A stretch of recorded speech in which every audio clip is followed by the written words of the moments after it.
What does confidence look like in sales? Disqualification. But if you're afraid to disqualify prospects, you're going to stay broke. I know that sounds harsh, but it's the truth. Confidence in sales means knowing who to say no to because your coaching is not right for everybody. Hey, Coach, I'm Ronnie Noyes, and we're wrapping up our three-part series on how to talk about money. Video 1 was transparency, video 2 was respect, and today we're talking about confidence. Because here's the thing. You can be transparent about your pricing and respectful of your prospect, but if you don't believe in what you're offering, none of it works. So today I'm showing you exactly how to sell with confidence. Not fake confidence, not arrogance, but real, grounded confidence that comes from knowing your worth and knowing who you can help. Let me walk you through it. Before we get started, if you haven't already downloaded my free workbook to help you get the most out of this video, now is a good time to do that. You can get it at the link below.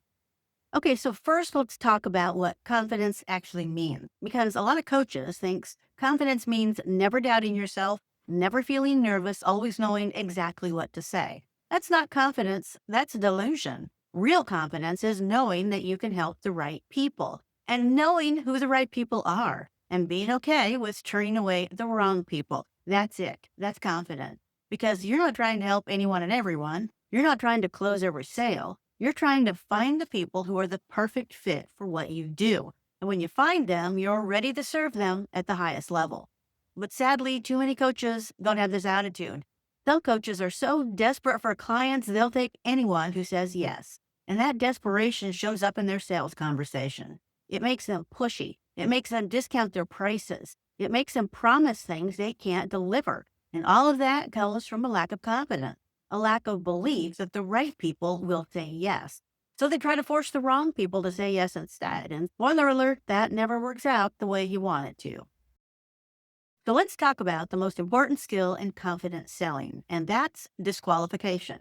Disqualification means being willing to tell someone, you know what, I don't think this is the right fit for you, and meaning it.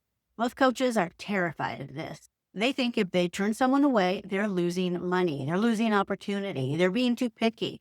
But here's what actually happens when you disqualify the people who aren't a good fit for you. First, you free up your time and energy to find and work with the people who are a good fit, the ones who will actually get results, the ones who actually appreciate your work, the ones who will actually refer other people to you.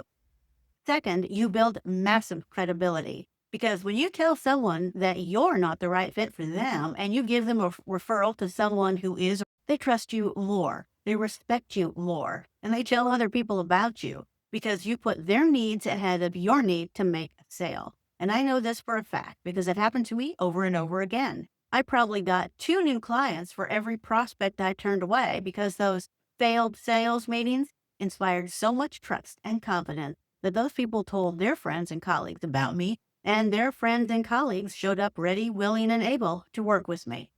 Third, you protect your reputation because bad fit clients lead to bad results, and bad results lead to bad reviews and no referrals, but a lot of bad mouthing out there that never gets resolved. And when you only work with good fit clients, everybody wins. So how do you know who to disqualify? You need to be crystal clear on who benefits from working with you and who doesn't. I'm not talking about your ideal client avatar or whatever. I'm talking about real specific criteria. Who is ready for what you offer? Who has the time, energy, resources to do the work?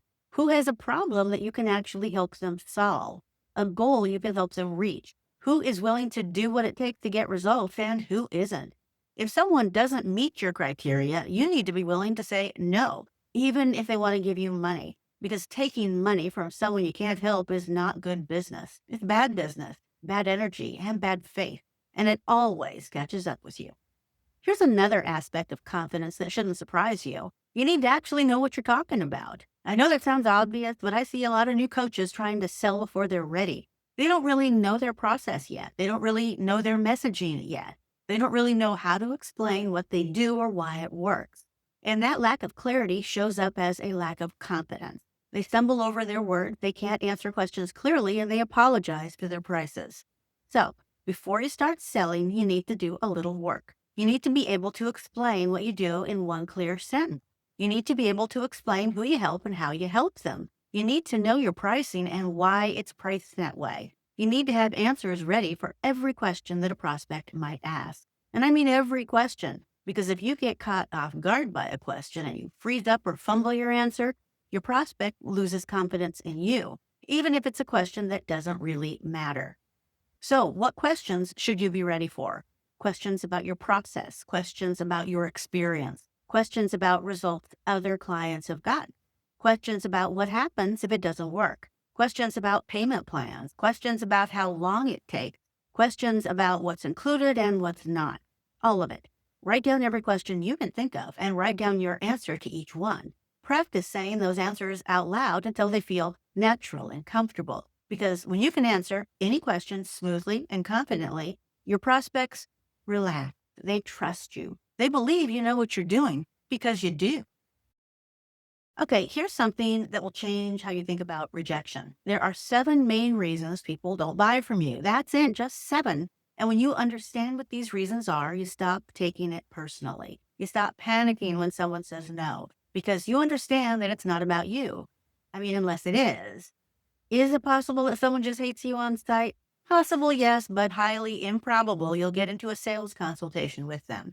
So, 99 times out of 100, it's about one of these 7 things. Reason 1, they're not ready yet. They're still in pre-purchase mode. They're still researching. They're still thinking about whether they even want to solve this problem. And that's okay. They might come back later when they're ready. Reason 2, they don't need or want what you're offering. Maybe they were confused about what to do. Maybe they thought you could help with something different. Maybe their problem isn't actually what you solve, and that's fine. It's not a fit. For example, in the early days of my practice, a few of my prospects thought as a marketing coach, that meant I would actually do their marketing for them. So while they were interested in marketing, they weren't interested in getting coaching on how to do it themselves. So not a fit. Reason 3, they don't trust you. Maybe you're new and you don't have a track record or a reputation yet. Maybe something about the conversation feels off to them. Maybe they just need more time to get to know you. Whatever it is, you can't force trust. It has to be earned. Reason 4, they're already working with someone else. They already have a coach. They already have a solution and they're happy with it. So why would they switch?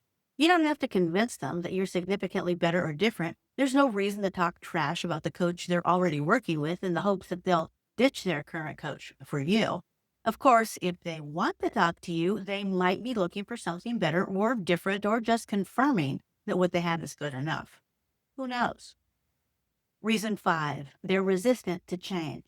Some people want a magic pill. They want you to wave a wand and fix everything without them having to do the work. And when they realize that's not how it works, they back out. Nothing you can do about that, because that tells me that at this time, they're not coachable. Reason 6, it's not a priority right now. People can only handle so much at one time, even if they are incredibly well organized and amazing at time management. Maybe they have other things going on that are more important to them. Maybe something else is more urgent at the moment, and that's legit. It doesn't mean never, it just means not now, after the crisis has passed and after the huge deadline has been met. And don't think that if they really wanted it, they would make time. That is incredibly disrespectful. They get to make their priorities, not you.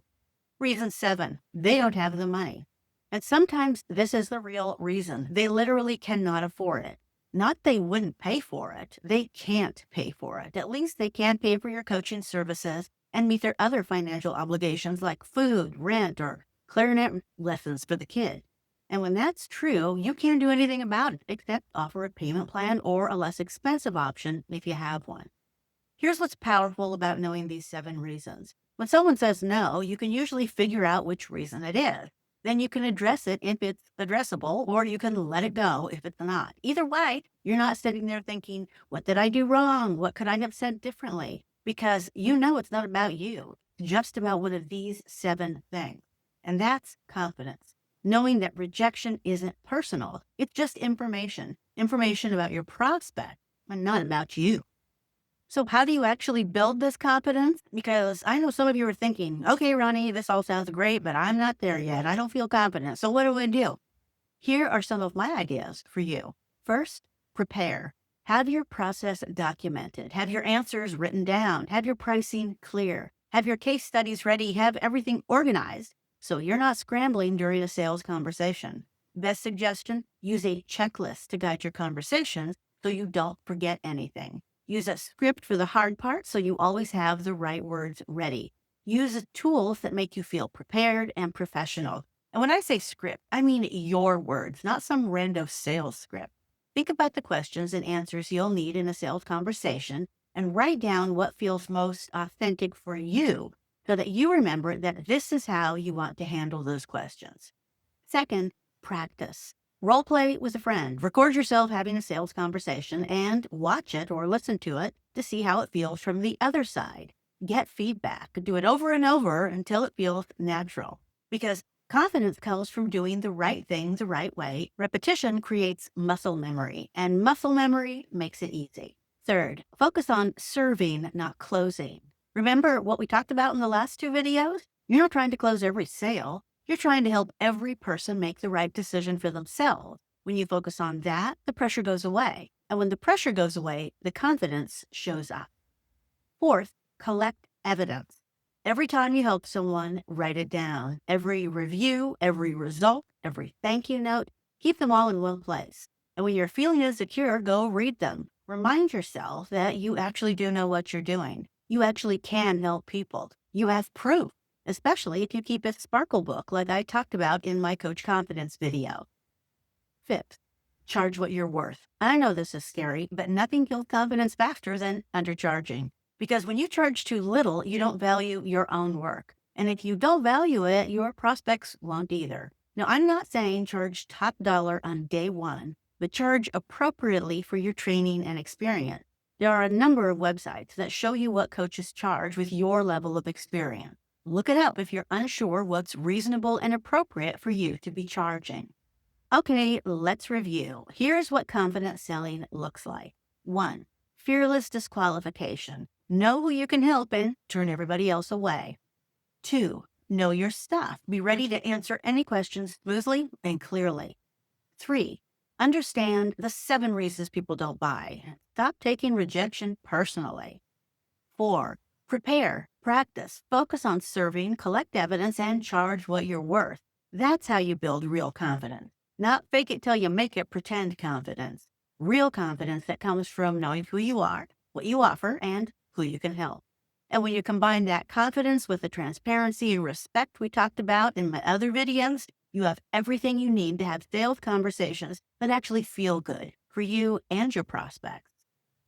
Next time, we're moving into something really practical. I'm going to walk you through the exact consultation confirmation email that I use with my prospects, the one that does all the heavy lifting before they even get on a call with me. So make sure you're subscribed. And tell me in the comments, which of these 3 videos was most helpful for you? Was it the transparency, respect, or confidence video? I really want to know. Thanks for watching, Coach. I'm Ronnie Noyes, reminding you that today is a great day to be a coach.